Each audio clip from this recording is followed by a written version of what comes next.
नमस्कार, AP talk टाइममा स्वागत छ। नेपाली साहित्यका महाकवि लक्ष्मी प्रसाद देवकोटाको मैतीदेवी स्थित घर भत्काइएको छ। नेपाल प्रज्ञा प्रतिष्ठानले उक्त घर जीर्ण भएकाले भत्काएर पुनः सोही शैलीमा पुनर्निर्माण गर्ने बताएको छ। विश्वमा विभिन्न प्रसिद्ध कविहरूका जन्मघर शताब्दीौंसम्म संरक्षण गरेर राखिएको उदाहरणहरू धेरै छन्। नेपालमा महाकवि देवकोटाको घर संरक्षण गर्न किन सकिएन? भाषा साहित्यका विद्वान एवं प्रतिभाहरूको सम्मान गर्ने नेपाल प्रज्ञा प्रतिष्ठानले संग्रहालय बनाउने नाममा महाकवि लक्ष्मी प्रसाद देवकोटाको ऐतिहासिक घर भत्काउनै पर्ने अवस्था किन आयो? एपी टक टाइममा हामी कुरा गर्न गइरहेका छौं नेपाल प्रज्ञा प्रतिष्ठानका प्रवक्ता प्राध्यापक डाक्टर जगत प्रसाद उपाध्यायसँग। उहाँ सदस्य सचिव हुनुहुन्छ नेपाल प्रज्ञा प्रतिष्ठानको प्राध्यापक डाक्टर जगत प्रसाद उपाध्याय। स्वागत छ यहाँलाई एपी टक टाइममा। धन्यवाद। कविकुञ्ज भत्काउनै पर्ने अवस्था आएको किन हो? यहीँबाट सुरु गरौँ। सबभन्दा पहिले त के बुझ्नु जरुरी छ भने कविकुञ्ज भत्काइएको होइन, कविकुञ्ज भग्नावशेषमा परिणत भएको थियो। भग्नावशेषमा परिणत भएको कविकुञ्जलाई त्यही अवस्थामा सबलीकरण गर्ने या प्रबलीकरण गर्ने सम्भावनाका बारेमा धेरै छलफल गरियो, विज्ञहरूसँग बसियो। प्राविधिकहरूले नै त्यो सबलीकरण गर्न सक्ने अवस्थामा नरहेको प्रतिवेदन दिइसकेपछि त्यसलाई हामीले चाहिँ महाकवि देवकोटाको घरको स्वरूप जस्ताको तस्तै आउने गरेर त्यहाँ जस्तो अवस्थामा झ्यालढोका छन्, जस्तो अवस्थामा त्यसको बाहिरी आकार प्रकार छ, त्यही आकार प्रकार त्यही स्वरूप आउने गरेर त्यसको पुनर्निर्माण चाहिँ गर्नका निम्ति चाहिँ त्यो भग्नावशेषलाई पन्छाइएको हो। तर लिफ्ट पनि समावेश गरिने लगायतका कुराहरू जति बाहिरिएका छन् त्यो भनेपछि त आधुनिक शैलीकै बन्ने लगभग निश्चित छ। कुरा के हो भने हामीले महाकविको घर, यद्यपि महाकवि जन्मेको घर त्यो होइन, महाकवि जन्मेको घर धोबीधारामा अहिले पनि सुरक्षित छ। त्यसलाई चाहिँ नि सिमेन्टेड गरेर राखिएको छ र उहाँले 34-35 वर्ष जति धोबीधाराकै घरमा बिताउनु पनि भएको हो। र पछि 2000 सालपछि अर्काले एक तला भुइँतला बनाएको घरलाई किनेर महाकविले मैतीदेवीको अहिले जुन हामी जहाँ सङ्ग्रहालय निर्माण गर्दैछौँ त्यो घर चाहिँ उहाँले लिनुभएको र त्यहाँ उहाँले लगभग 14 वर्ष जति चाहिँ उहाँले बिताउनु भएको हो। त्यसो भएको हुनाले जन्मका हिसाबले हेर्ने हो भने 100 वर्ष पुगेका आधारमा हेर्ने हो भने धोबीधाराको घर चाहिँ वास्तविक पुरातात्विक सम्पदा भन्न मिल्ने अवस्थामा छ। यद्यपि त्यसको पनि नयाँ ढङ्गले आधुनिक ढङ्गले चाहिँ अब पुनर्निर्माण गरिएको छ।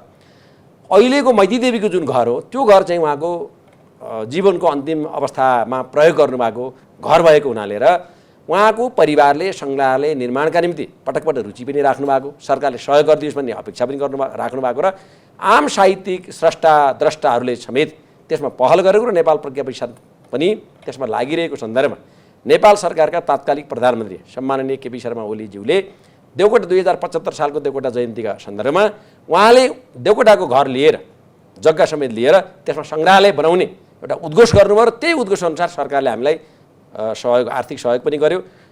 गुठी संस्थानको स्वामित्वमा रहेको त्यो जग्गा र त्यसमाथि बनेको जुन कविकुञ्ज हो त्यो कविकुञ्ज त्यसपछि 2.5 करोड रुपियाँ देवकोटा परिवारलाई प्रदान गरेर त्यो घर नेपाल प्रज्ञा प्रतिष्ठानमा आएको हो। र अहिले जुन टिका टिप्पणीहरू बाहिर भइरहेका छन्, कतिले बुझ्दै नबुझिकन, कतिले बुझेर पनि बुझ पचाएर टिप्पणी गरिराख्नु भएको छ, त्यो वास्तवमा यथार्थ होइन।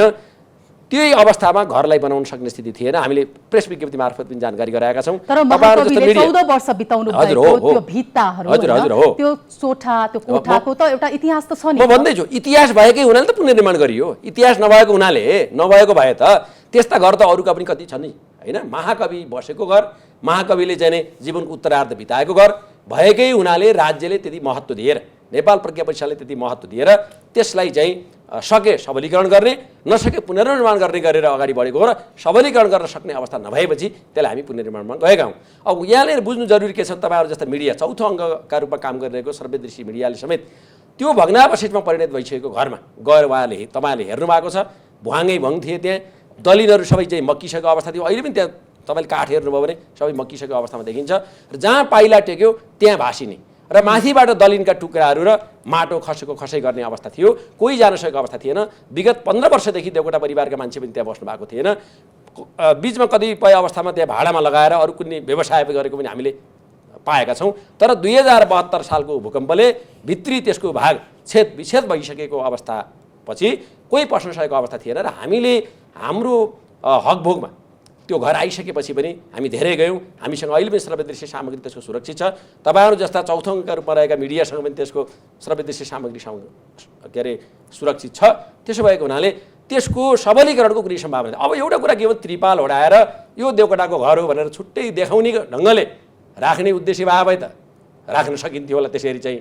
तर कुरा के हो भने देवकोटाको सङ्ग्रहालय बनाउनका निम्ति त घर मात्रै सुरक्षित गरेर भएन नि, देवकोटाको जीवनसँग, देवकोटाको व्यक्तित्वसँग, कृतित्वसँग, देवकोटाको योगदानसँग सम्बन्धी सबै सामग्रीहरू पनि त्यहाँ रहनु पऱ्यो नि त। हामीसँग 9-10 रोपनी जग्गा भएको भए त्यो घरलाई एकातिर सुरक्षित राखौँ, अर्को घर बनाऊँ भन्नुहुन्थ्यो। त्यहाँ त जम्मा 12 आना एकदाम मात्रै जग्गा छ र त्यही जग्गाभित्र पनि अझ 4 फिटे बाटो पनि त्यही जोडिएको छ होइन। सानो चाहिँ 8-10 फिटको मोटरेबल बाटो मात्रै छ त्यहाँ। त्यस्तो अत्यन्तै साँघुरो अवस्थामा हामीले चाहिँ अरू विकल्प केही नभएको हुनाले नै त्यस घरलाई पुनर्निर्माणको प्रक्रियामा लगेका हौँ। यहाँ विकल्प नै नभएको भन्नुहुन्छ। अब 2072 सालको भूकम्पमा यो जोगिएको थियो कविकुञ्ज, बाहिरी रूपमा हेर्ने हो भने होइन, अब भित्री रूपमा एकदमै अब कच्ची जग भन्नुभयो यहाँहरूले भन्न त। तर नरदेवी नजिकै कवि चित्तधर हृदयको घर जुन छ त्यो त रेट्रोफिट गरेर हिसाबले त रेट्रोफिट गरेर पनि त संरक्षण गर्न सकिन्थ्यो। एकदम सही प्रश्न गर्नुभयो। कवि चित्तधर हृदयकै घरलाई रेट्रोफिट गरिएको थियो, तर रेट्रोफिट गरिएको घर 2072 को भूकम्पले छेद विच्छेद भयो, काम नलाग्ने भएपछि अहिले त्यो भग्नावशेषलाई पन्छाएर त्यहाँ पुनर्निर्माण प्रक्रिया अगाडि बढेको छ। यहाँले त्यो समिति, त्यहाँको जुन चाहिँ चित्तधर हृदयको त्यो निर्माण समिति छ, त्यो प्रतिष्ठान छ, त्यससँग बुझ्नु भए पनि हुन्छ। त्यो घरको अहिले पुनर्निर्माण हुँदैछ। त्यसो भएको हुनाले के हो भने पुनर्निर्माण हुँदैछ, यो चाहिँ फेरि कविकुञ्ज चाहिँ नवनिर्माण नै हुने जस्तो देखिन्छ नि। होइन, नवनिर्माण होइन, पुनर्निर्माणै हो। यहाँ पनि हामीले जुन इँटाहरू प्रयोग भएका छन् त्यहाँ चाहिँ त्यो सग्ला इँटाहरू केही प्रतिशत छन्, 10-15% सग्ला इँटाहरू भेटिएका छन्। ती सग्ला इँटाहरू हामी जस्ताको तस्तै राख्छौँ। तिनमा पनि पुरातात्विक मापदण्ड सकेसम्म चुना सुर्कीकै प्रयोग गर्छौँ र नयाँ निर्माण गरिने इँटाहरू पनि हामीले त्यही आकारमा देवकोटाले बाहिरी गाह्रोमा जुन इँटा प्रयोग गर्नुभएको थियो तिनै इँटाहरूको आकार प्रकार आउने गरेर इँटाहरू प्रयोग गर्छौँ। त्यसो भएको हुनाले अब तपाईँले त एउटा कुरा के हो भने के अरे ध्वंस अवस्थामा पुगेको घरलाई त यही भएको हुन्थ्यो यही भएको हुन्थ्यो भनेर जिद्दी गन्तर गरेर त भन्दैन नि त। त्यो चाहिँ त्यसो भएको हुनाले उहाँको आकार प्रकार आउने, स्वरूप आउने, देवकोटाको पाइलो परेको, देवकोटाको स्पर्श परेको, सकेसम्म त्यहाँको चाहिँ सामान प्रयोग गर्न मिलेसम्म।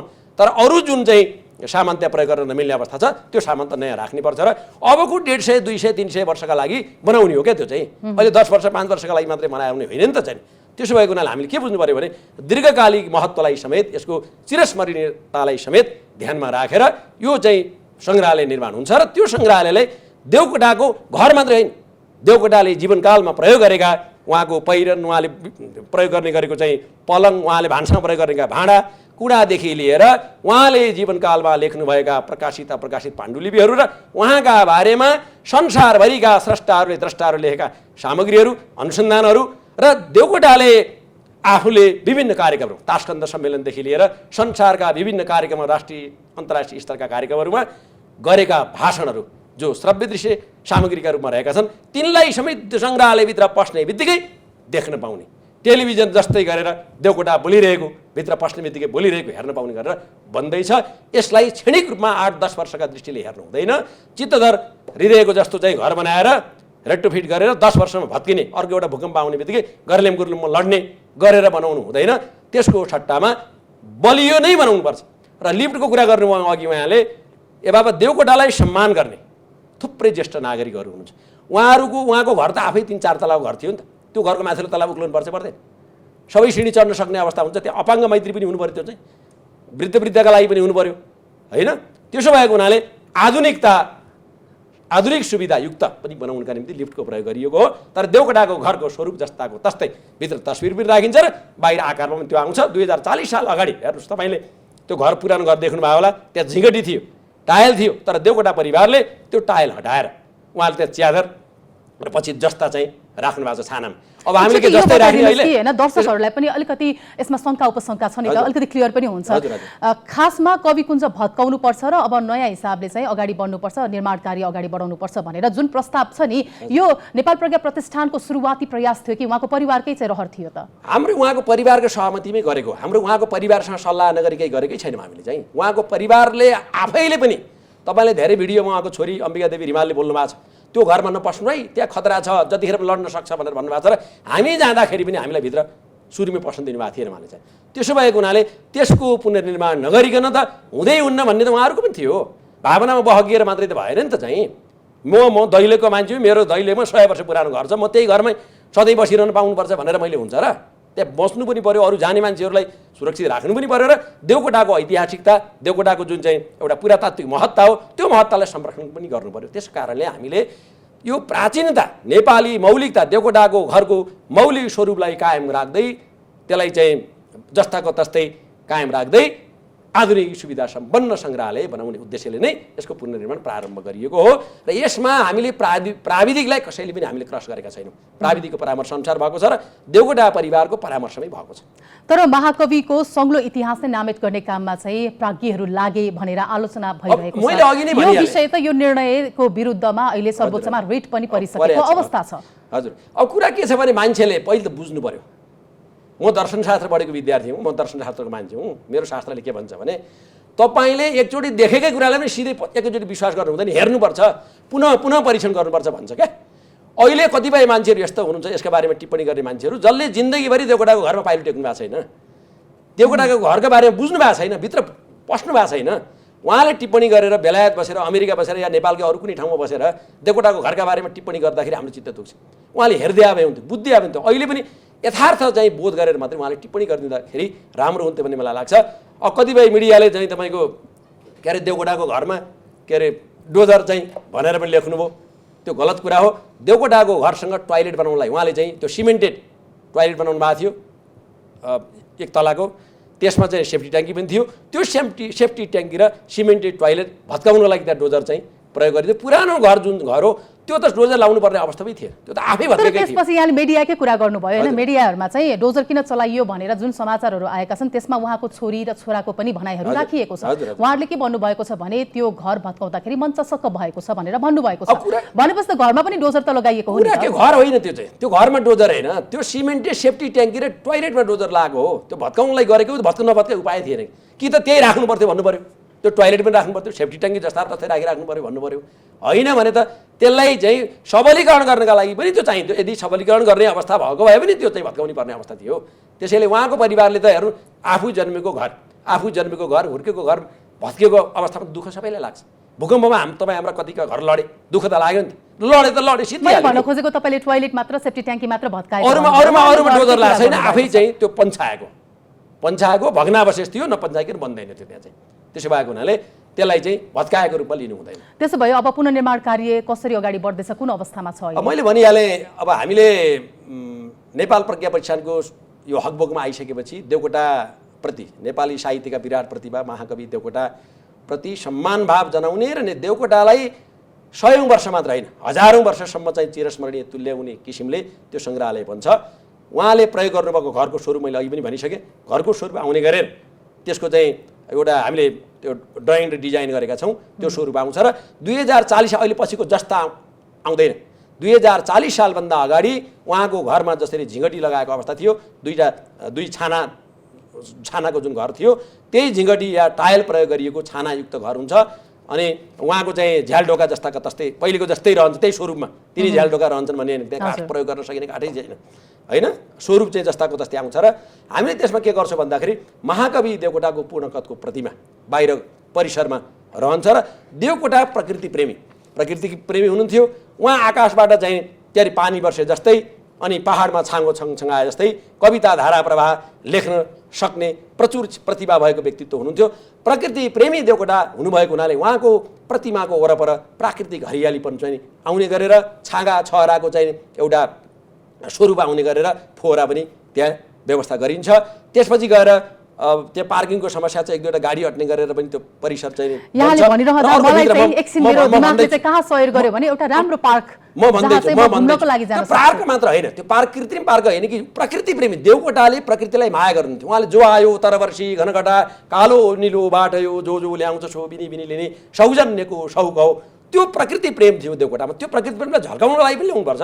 देवकोटाको भावनाको, देवकोटाको चाहिँ शरीरको स्पर्श भएको माटोको महत्त्व छ, त्यहाँको ढुङ्गाको महत्त्व छ, इँटाको महत्त्व छ, काठको महत्त्व छ भनेर जसरी अहिले स्रष्टाहरू भनिराख्नु भएको छ, देवकोटाले नजिकबाट स्पर्श गर्ने प्रकृतिको पनि महत्त्व छ, नेपाली राष्ट्रिय प्रकृतिको महत्त्व छ। त्यस कारणले त्यो प्रकृतिको त्यहाँ छनक आउने गरेर राख्न लागि त्यो बिम्बात्मक हो, त्यो चाहिँ त्यो प्रतीकात्मक हो। र अर्को कुरा के छ भने देवकोटाको भित्र पस्ने बित्तिकै त्यो तल भुइँतला स्वागत कक्ष रहन्छ, अतिथि कक्ष रहन्छ, देवकोटाका जीवनकालमा महत्त्वपूर्ण तस्बिरहरू त्यहाँ रहन्छन्। मैले अघि पनि भने नि त्यो भित्र बस्ने बित्तिकै टेलिभिजनमा देवकोटाले भाषण गरिरहेको, जसरी हामी बङ्गलादेशमा जाँदा बङ्गबन्धुको चाहिँ तपाईँ सङ्ग्रहालय पुग्नु भएको छ कि छैन, बङ्गबन्धुले धारा प्रवाह बोलिरहेको दृश्य भित्र बस्ने बित्तिकै देखिन्छ त्यो स्क्रिनमा चाहिँ, कम्प्युटर स्क्रिनमा हो। त्यही त्यहाँ पनि रहन्छ। र देवकोटाले जसरी सुकुलमाथि भन्ने निबन्ध लेख्नु भएको छ, त्यो सुकुलमाथि भन्ने निबन्ध लेखे जस्तै गरेर देवकोटा बसेर दोलै ओढेर होइन टोपी नलगाएर लेखिरहेको त्यस्तो एउटा प्रतिमाभित्र पनि रहन्छ। त्यसपछि पहिलो तलामा अब तलभित्र बस्ने बित्तिकै देवकोटाको के छ त सङ्ग्रहालयभित्र भन्ने एउटा झलक आउँछ। अनि पहिलो तलामा गइसकेपछि देवकोटाले जीवनकालमा प्रयोग गरेका, मैले अघि भने जस्तै उनले भान्सामा प्रयोग गरेका सामग्रीहरू, त्यस्तै गरेर शयन कक्षामा प्रयोग गरेका सामग्रीहरू, अन्य प्रयोग गरेका सामग्रीहरूमध्ये उपलब्ध भएसम्मका, उपलब्ध नभएका त कहाँबाट राख्ने हो र खोज्ने हो, माग्ने हो, हामी माग्छौँ, अनुरोध पनि गर्छौँ। ती सबै सामग्रीहरू त्यहाँ रहन्छन्। र तेस्रो तलामा चाहिँ अथवा दोस्रो तलामा देवकोटाले आफ्नो जीवनकालमा लेखेका प्रकाशित पुस्तकहरू रहन्छन्, पाण्डुलिपिहरू रहन्छन्। र देवकोटाका सामग्री कागज नभेट्दा पनि, कलम नभेट्दाखेरि पनि चुरोडको खोलमा लेखेर देवकोटाले कविता बनाउनुहुन्थ्यो भनेर तपाईँ हामीले पढेका छौँ, सुनेका छौँ। त्यस्ता सामग्री पनि भेटेसम्म हामी त्यहाँ राख्छौँ। र त्यसका निम्ति देवकोटा परिवारका साथसाथै देवकोटाले सङ्गत गरेका स्रष्टाहरू, द्रष्टाहरू, देवकोटाका नाता सम्बन्धका मान्छेहरू, देवकोटाको चाहिँ मित्रहरू, पढ्ने बेलाका मित्रहरू, पढाउने बेलाका मित्रहरू, नेपाली भाषा प्रकाशन समितिमा काम गर्दाखेरिका मित्रहरू, सल्लाहकार सभामा देवकोटा 2011 सालमा सल्लाहकार सभाको प्रतिपक्षी दलको नेता पनि हुनुहुन्थ्यो। उहाँले त्यहाँ थुप्रैपल्ट भाषण गर्नुभएको छ, नेपालीमा भाषण गर्नुभएको छ, अङ्ग्रेजी भाषण गर्नुभएको छ। त्यस बेलाका उहाँका मित्रहरूसँग समेत र ती मित्रका परिवारका मान्छेहरूसँग समेत हामी उहाँका सामग्री चाहिँ उपलब्ध गराइदिनु माग्छौँ, आग्रह गर्छौँ, अनुरोध गर्छौँ। र ती सबै सामग्रीहरू त्यो के अरे दोस्रो तलामा रहन्छन्। त्यो दोस्रो तलामा ती सबै सामग्री राखिसकेपछि हामी अन्तिममा एउटा परामर्श कक्ष बनाउँछौँ, सभा कक्ष भनौँ, त्यसलाई अन्तर्क्रिया कक्ष भनौँ, प्रवचन कक्ष भनौँ, त्यो बनाउँछौँ। र देवकोटा सङ्ग्रहालयको भ्रमण गरिसकेपछि अवलोकनकर्ताहरू, साहित्यिक तीर्थालुहरू भनौँ, तीर्थालुहरूले देवकोटाका बारेमा कस्तो बिम्ब बोक्नुभयो, उहाँको दिमागमा कस्तो चाहिँ छाप पर्यो, देवकोटाको जीवनबाट, व्यक्तित्वबाट, कृतित्वबाट, योगदानबाट कस्तो छाप पर्यो, त्यसका बारेमा सामूहिक रूपमा अन्तर्क्रिया गर्नका निम्ति सिरानको तलामा परामर्श कक्ष राख्छौँ। त्यो कक्षमा गइसकेपछि मान्छेले देवकोटालाई साँच्चीकै आफूले कस्तो बोध गर्नुभएको थियो त्यसका बारेमा उहाँले आफ्ना अभिव्यक्तिहरू त्यहाँ दिन सक्नुहुन्छ। यहाँले भन्नुभए जस्तै देवकोटा सङ्ग्रहालय चाहिँ कहिलेसम्म निर्माण भइसक्छ? अब यहाँलाई म जानकारी गराउँछु। हामीले हेर्नुहोस्, यो लकडाउनको बेलामा पनि आफ्नो जीवनको परवाह नगरिकन रात दिन खटेको कारणले यति छिटो त्यो अगाडि आएको हो। यद्यपि हामीले 2-3 वर्ष अगाडिदेखि नै 2076 साल मक्सिरमा देवकोटाको चाहिँ घर जग्गा नेपाल प्रज्ञा प्रतिष्ठानको हकभोगमा आइसकेपछि नै हामीले यो अभियान थालेका थियौँ। नेपाल सरकारसँग आवश्यक बजेटको माग पनि गरेको हो। यो कोभिडका कारणले बजेट अन्त लगानी गर्नु परेको हुनाले सरकारले समयमा उपलब्ध गराउन सकेको अवस्था थिएन। अहिले 2077 को चैतमा नेपाल सरकारबाट स्वीकृति तपाईँलाई यो वर्ष काम सुरु गर्नलाई पुनर्निर्माणका निम्ति यदि बजेट आउँछ है भनेर 2,50,00,000 को हामीले प्रतिबद्धता पत्र आयो। त्यो प्रतिबद्धता पत्रका आधारमा 2077 चैत 30 गते हामीले राष्ट्रिय गोरखापत्र दैनिकमा सूचना प्रकाशित गऱ्यौँ, बोलपत्र आह्वान गरेर। त्यसका आधारमा एउटा मात्रै सुरुमा बोलपत्र आएको थियो, जुन बोलपत्र प्राविधिक दृष्टिले अयोग्य भएको हुनाले र एउटा मात्रै परेको हुनाले त्यसलाई हामीले अस्वीकृत गऱ्यौँ। र बढीभन्दा बढी प्रतिस्पर्धा होस् र सङ्ग्रहालय बनाएका ठेकेदार कम्पनीहरू परुन् भन्ने पनि हाम्रो उद्देश्य थियो। यो प्रतिस्पर्धामा उत्रन मानिसहरू डराउनुको पछाडि पनि कतै इतिहास नामित पार्नलाई अगाडि नबढेका हुन् कि? त्यो होइन, त्यो राम्रा कम्पनीहरू तपाईँको आएका छन्। जुन 5वटा मध्ये अत्यन्त राम्रा कम्पनीहरू आएका छन्, जसले सङ्ग्रहालय बनाएका, तपाईँको चाहिँ प्राचीन घरहरू बनाएका, त्यहाँ उनीहरूको चाहिँ अब त्यो प्रिक्वालिफिकेसनभित्र हामीले त्यहाँ हेर्न पाएका छौँ। त्यसबाट डराएर होइन। अब लकडाउनका कारणले केही अलिक कम भयो सुरुमा, पछि चाहिँ राम्रै कम्पनीहरू आएर अहिले सबभन्दा कम 27.43% छुटमा निर्माण गर्न सक्ने भनेर यो 7,72,7,394 तपाईँको चाहिँ 94 रुपियाँ 43 पैसामा ठेक्का सम्झौता भएको छ। बिकोइएमके भन्ने कम्पनीले त्यो काम चाहिँ अगाडि बढाएको छ र हामीले उसलाई के भनेका छौँ भन्दा 2012 महिनाको सम्झौता छ ढिलोमा। 12 महिनामा सङ्ग्रहालय कम्प्लिट गरेर नेपाल प्रज्ञा प्रतिष्ठानलाई बुझाउनु पर्ने हामीले चाहिँ उसँग शर्त राखेका छौँ। र त्योभन्दा अगाडि नै 2078 चैत मासान्तभित्र उसले त्यो घर चाहिँ सङ्ग्रहालयका निम्तिको घर तयार गरिसक्नुपर्ने र वैशाख जेठ असारभित्र सङ्ग्रहालयभित्र राखिने त्यो इन्टेरियर डिजाइनका जति पनि कुराहरू छन् त्यो सबै गरिसक्नुपर्ने भनेर चाहिँ हामीले उसलाई भनेका छौँ, ऊ त्यसमा प्रतिबद्ध छ र सम्झौता भइसक्यो। अब कारणवश सर्वोच्च अदालतबाट यहाँहरू विरुद्ध आदेश आएमा चाहिँ के हुन्छ? अब कुरा के छ भने सम्मानित सर्वोच्च अदालतमा यो मुद्दा परिसकेपछि र त्यो अदालतको निर्णयको विषय भइसकेपछि यसका बारेमा हामीले धेरै बोलिरहनु जरुरी छैन। सम्मानित सर्वोच्च अदालतले गर्ने फैसला या निर्णय भन्दा बाहिर कोही पनि जान सक्दैन। हामी पनि नेपालको संविधान, नेपालको ऐन, नेपाल प्रक्रिया परिचालन ऐन अन्तर्गत नै चलिरहेका छौँ। नेपाल प्रक्रिया परिचालन चलिरहेको छ। सर्वोच्च अदालतले गर्ने निर्णय त नेपाल प्रक्रिया परिचालनले शिरोधारी भयो। अब समग्रमा भन्नुपर्दा तपाईँ एउटा प्राज्ञको हैसियतले भन्नु पर्यो भने अब बन्ने देवकोटा सङ्ग्रहालय मौलिकताको हिसाबले, सक्कलीपनको हिसाबले, कलात्मक संवेदनशीलताको हिसाबले चाहिँ पूर्ण छ त? अब एउटा कुरा के छ भने यो पूर्णता भनेको सापेक्ष कुरा हो। हेर्नुहोस् है, कुनै पनि कुरा तपाईँ पूर्ण कि अपूर्ण, म पूर्ण कि अपूर्ण, अथवा कुनै पनि व्यक्ति पूर्ण कि अपूर्ण, कुनै समाज पूर्ण कि अपूर्ण भन्ने कुरा सापेक्ष विषय हो। सापेक्षतामा हेर्दाखेरि अहिले हामीले सम्भावनाका बिचमा खोज्ने हो त, त्यो पनि छैन।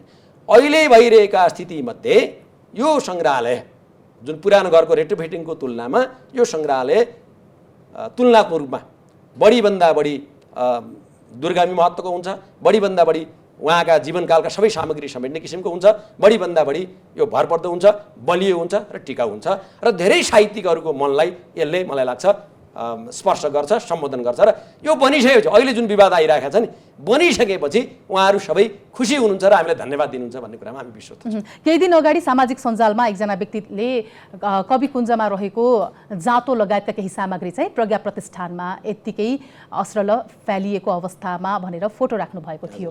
भनेपछि त केही सामानहरूलाई चाहिँ अलिकति अपमान गरिएको पनि त अनुभूति त गर्न सकियो नि। स्रष्टाहरूको यो कारण पनि विरोध हुन सक्छ। होइन, त्यो पनि स्रष्टाहरूले यसो एउटा कुरा, म स्रष्टाहरूको संवेदनालाई, भावनालाई सम्मान गर्छु। म आफै पनि स्रष्टा, हामी आफै पनि स्रष्टा नै हौँ, त्यसलाई हामी सम्मान गर्छौँ। कुरा के हो भने बेवारिसी अवस्थामा रहेका घरभित्र जति सामग्री थिए उपयोगी देवकोटासँग सम्बन्धित, ती सामग्रीहरूलाई हामीले एउटा समिति बनाएर नेपाल प्रज्ञा प्रतिष्ठानबाट प्रशासनिक कर्मचारी सहितको हाम्रो जिन्सीको, प्रोक्युरमेन्टको, प्रशासनको, लेखाको र भवनको जति पनि मान्छेहरू हुनुहुन्छ उहाँहरूको एउटा कमिटी बनाएर त्यो कमिटीबाट मुचुल्का खडा गरेर हामीले त्यहाँ राखेका छौँ। अहिले सुरुमै त देवकोटाको घरै बनिएको छैन, कहाँ लगेर राख्ने त? नेपाल प्रज्ञा प्रतिष्ठानका जुन कोठाहरू उपलब्ध छन् त्यहाँ लगेर सुरक्षित साथ हामीले राखेका छौँ।